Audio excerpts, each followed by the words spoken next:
Good afternoon, everyone. Thank you for joining today's ECOG Turbo Talk. I'm going to go ahead and get started. I think some more people might roll in as we get going, but we'll have a little bit of a introduction so they shouldn't miss too much. And we try to keep these to 30 minutes or less. So we're going to keep going on our schedule. So I'm Tom Gross. I'm a senior planner and community development specialist at ECOG. And a couple of the projects that I'm involved in that are kind of related to the topic today would be the work I do for cities' comprehensive planning efforts, which would be a 10-year kind of general visioning document for the community, outlining the direction that we want to move in. And then the other project type that I'm involved in that's related to today's topic is zoning code updates. And that's really kind of the transformation of through land use of the land use component of the comprehensive plan into practice. Because in Iowa, cities that have zoning are required to make their updates in accordance with the comprehensive plan. So today we're going to talk about accessory dwelling units. So if you're not sure what that is, we'll have a little introduction to those, so we're all on the same page. And then I'll talk about the law that was passed by the Iowa legislature this year, which is in effect, and that's Senate File 592, and that regulates how cities and counties can control accessory dwelling units in their communities. And then I hope to leave a little bit of time for questions. And first, if someone wants to drop in the chat that they can hear me okay, that'd be good. And then as we go along, if you have any questions, you can put that in the chat. And may be able to open it up later for questions.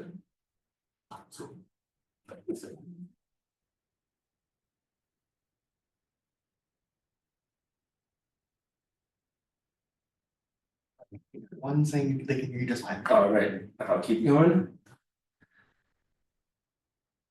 Let's see here. One thing I want to point out about ADUs is every city that I'm aware of that allows them has done so through their zoning code. I haven't seen any other implementations. That doesn't mean that it's not there.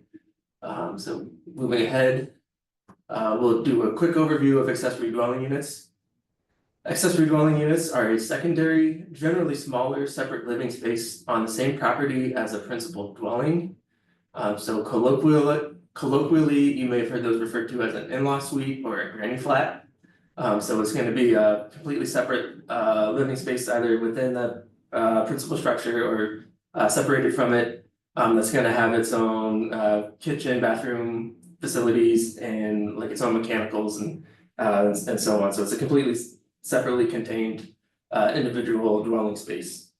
So that kind of the intended purpose of an accessory dwelling unit is to add a housing option to communities, kind of generally in a lower density residential district, with having minimal impacts on the low density qualities of that development.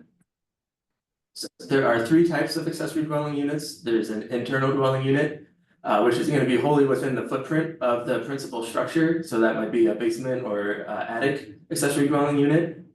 There are attached ADUs, and that's going to be going to share at least one wall with the principal structure, but it's going to expand the footprint of the principal structure.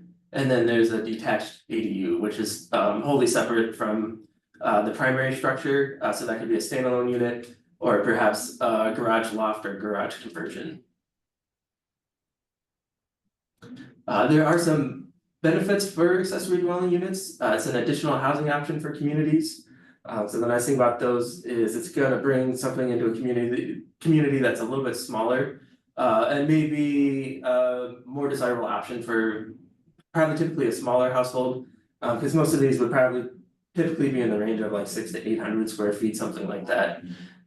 It is a lower cost housing type. So again, since it has to have the kitchen and bathroom facilities, it's not going to be cheap to add one of these to an existing property, but it's probably going to be a lower cost than a whole new single family housing unit. First, I'm going to talk about a couple of the main features of the bill, and I'm going to start with just what in the Iowa Code the bill amends. It amends chapters 335, 331 and 364 of the Iowa Code, which are basically the kind of county and city respectively powers and duties chapters. So as I mentioned before, all the implementations of ADUs I've seen in communities has been through the zoning code. But this bill did not amend the chapters of Iowa code that enable zoning for counties and cities, which are 335 and 414. There could be some reasons we might see one a little bit later on related to some utility requirements for ADUs. So the big part of the bill is that a city or county shall allow a minimum of one ADU on the same lot as a single. So that's going to be a new requirement for most cities. There's a handful of cities that allowed ADUs prior to the adoption of this bill, but now it's going to be every community in Iowa. For the remainder of the presentation too, instead of saying city/county, they'll just say city, but it means both. As there's the same subsection that was added to both the county and city chapters in the Iowa Code.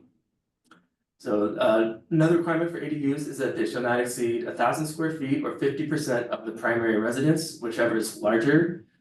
This is a little bit interesting because it sets up a situation where an ADU, which is accessory, could be constructed that's larger than the primary structure.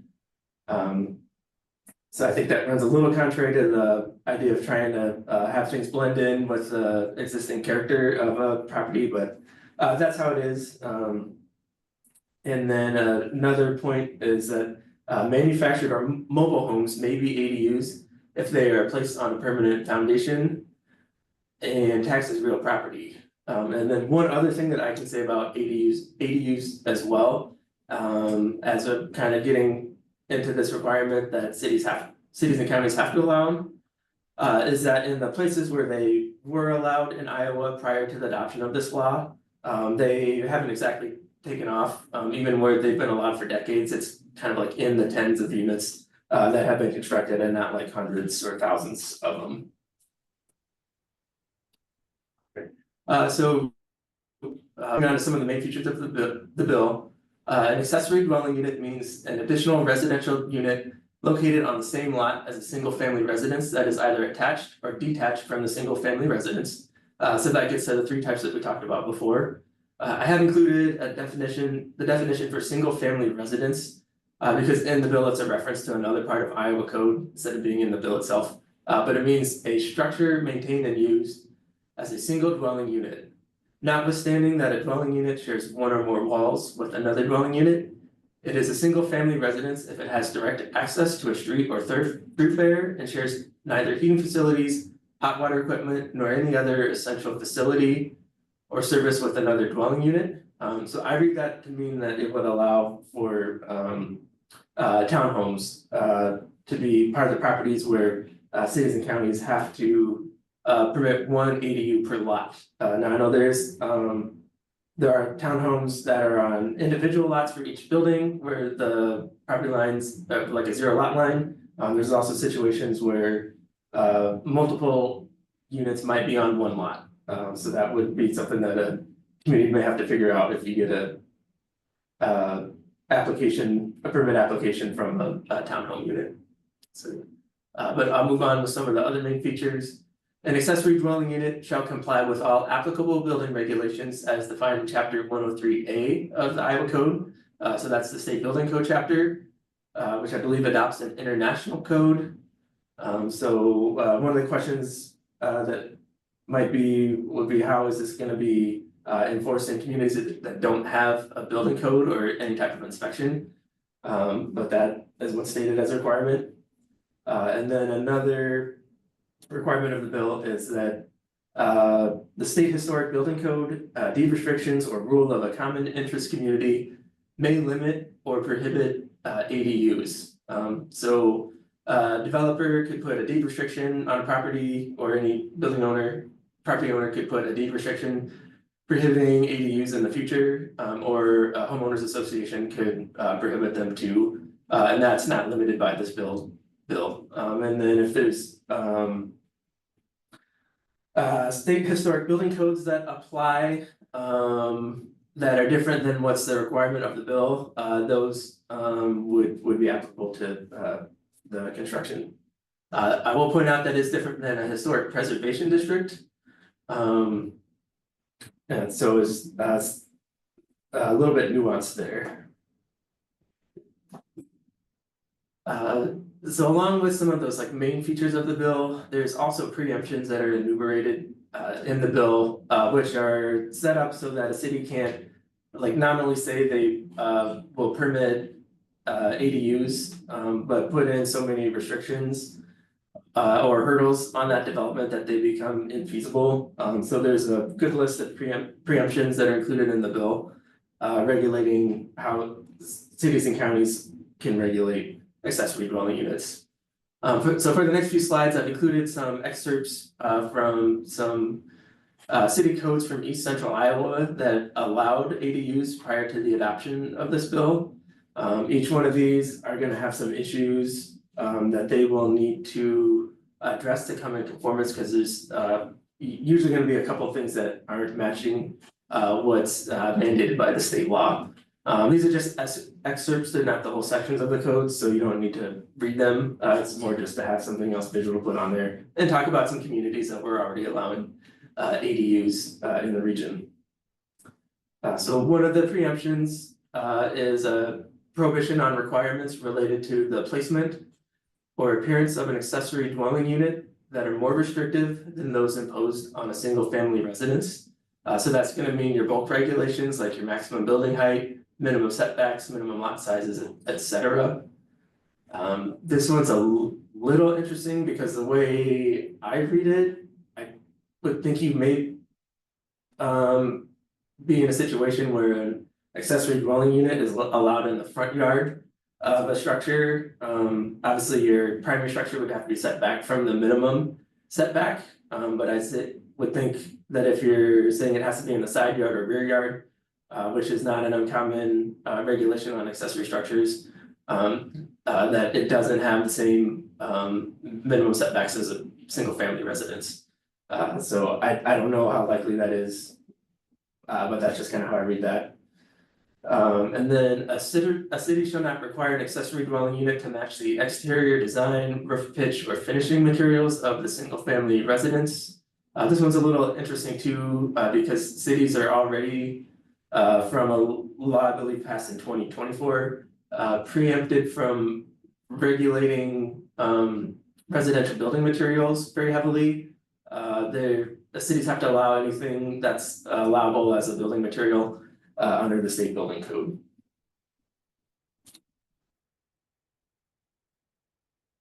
So keep going with some of the preemptions. Regulations as a rental property shall not be more restrictive than those provided for in certain sections of the Iowa code. So you have to kind of go to the individual sections of the Iowa code to see what that's about, but it's a case that you wouldn't be able to create any additional hurdles to the development of ADUs or their use as a rental property. And then cities cannot require additional parking beyond, cannot require any additional off-street parking for the accessory dwelling unit. And then a few additional ones are the single family dwelling, or a city can't require that a single family dwelling or ADU is owner occupied, which is a fairly common requirement in ADU ordinances. And then cities can't impose a requirement of a familial, marital, or employment relationship between the single family dwelling unit and ADU occupants. And they can't place any restrictions on occupancy based on income or age. And then on this slide, I've got an excerpt of the accessory use or ADU provisions of Mount Vernon's code, which is work that I drafted with the city last year prior to the adoption of the new bill. All right, and I've got one more slide of these preemptions. So cities cannot require separate utility lines unless a separate metering system cannot be provided on the existing private service line. So this again gets to trying to keep the cost of construction of ADU to a minimum, so you're not creating more barriers to their implementation. It does allow for cities to require a new service line from the main to the ADU. If for some reason you're not able to provide a separate metering system off the existing private service line. Cities can't impose a different city impact fee structure or development standard for an ADU compared to single family dwellings. This one's also interesting because impact fees are not legal in Iowa. And then the ADU permit review should not be discretionary or require a hearing, which means that the accessory dwelling use has to be by right. So they just have to submit permit application for the ADU, and then it would just be reviewed administratively on whether that meets the requirements of the zoning ordinance and doesn't have to go to accessory or go to the Board of Adjustment for review. And then the bill also states that the timeline shall be no longer than for a single family dwelling unit, so you can't withhold the permitting time for an ADU compared to the single family dwelling. All right, so I'm gonna talk about a few potential next steps, and I've kind of broken that into some kind of different situations for whatever your city or county might find itself in. So the first example would be is if a city does not have zoning. So then in that case, you're already not regulating uses. So in theory, people should be able to create an accessory dwelling unit in your community. I guess I could have said zoning or restricted residence ordinance. There's some communities that have those, which is a lot like zoning. So those regulations would have to be checked too, and that would fall more to the next category. One thing to keep in mind though, if you don't have zoning, I have seen communities that have building codes that include some zoning like regulations like setbacks. So you wanna take a look there and make sure you don't have anything in your building code that's treating an accessory dwelling unit separate from a single family structure. And then it's possible that they may need to do something with your utility code chapters since you can't have a requirement that ADUs are on a separate service line unless, again, the meter cannot be installed on an existing one. So for cities that have zoning, but they don't currently permit ADUs, you probably want to consider updating your code so that it reflects what's required by the new law. And this is going to be helpful both to the city staff and property owners in the community, so they're not having to check two separate codes of laws to try to figure out what they are or not able to do in their community. And then in the meantime, if you get a permit application for an ADU, you'll probably want to approve that as long as it's meeting your other zoning requirements and they're not like in conflict with what's required in the law related to how you're considering those the same as for single family structures. And then if a city has zoning and allows ADUs, it's likely also going to need to consider code updates, because like I said, I haven't seen any that I think fully meet the requirements of the law. So that would be something to look into, and then in the meantime, until you get that done, you wouldn't want to enforce any of those preempted sections of your code. And then I'm going to caveat all of this too, is that this is just kind of an idea for a next step. As any of these things come up specifically, you're going to want to consult your attorney for specific implementation. So whether you're doing a code update or you're getting an application for an ADU, I would at this point talk to your attorney to get advice for that. It's a new issue and it's something that's going to take some time to figure out. There's a little bit of vagueness in the code, so it's possible it may just take some court cases to try to figure out some of that. For example, it states that internal and external ADUs need to be allowed. And so what does that mean if you're in a case where there's maximum lot coverage and that's already been met by the primary structure and any accessory structures that are on the lot. The city wouldn't specifically be prohibiting external ADUs, but in that specific case, you might have a case that you don't allow that, especially if internal ADU might be possible where that is, so those things are just gonna take some time, and it might take a long time, because as I mentioned at the beginning, there's a lot of the ADUs haven't exactly taken off in the communities where they've been allowed previously. I mentioned too that ECOG may be able to provide some assistance if you're wanting to do a code update. It's something that we did for the city of Mount Vernon to add ADUs to the code before it was required by the state law. And finally, one more thing to mention is that AARP, who was the author of the law, is working on a draft model ordinance for cities too, and I don't have much more information on that, but when that becomes available, we'll try to share that with communities too. But I'll be interested to see if they have a model that's based on amending the zoning ordinance or not. So. All right, so it looks like we've got about 7 minutes for questions. And I'm gonna pull up the chat to see if anything's in there. All right, no questions yet. So Zach, do you know, will people have to raise their hand to be unmuted, or are they able to unmute themselves? I think they can mute themselves. Okay, try putting in a message. If you're not able to unmute yourself to ask a question. I did go through stuff pretty quickly, because I wanted to, it's a turbo talk and we've got 30 minutes and I wanted to leave a little time for questions. But before I take one, I put in a reminder too that the next turbo talk is gonna be August 5th at 1 p.m. And Mary Rump from ECOG, the transportation director, is gonna be reviewing sidewalk condition assessments that ECOG completed for the whole region. So with that, I'll open it up if there's any questions.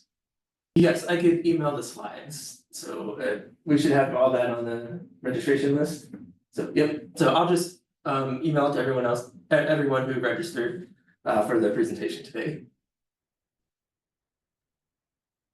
And one thing I may add to the slides too, which I forgot to mention, is that the state code does say that cities can be more, and counties can be more permissive in their ADU ordinances. So if you, for example, wanted to allow a 2,000 square foot ADU, which might be a little large, that's something that would be an option. Yeah, and it looks like people are starting to, so I'll wait one more minute in case a question comes in, but my contact information there, feel free to reach out if you have any questions later on. We'll give it just a few more seconds and then we'll probably end today's presentation and look forward to seeing you in August.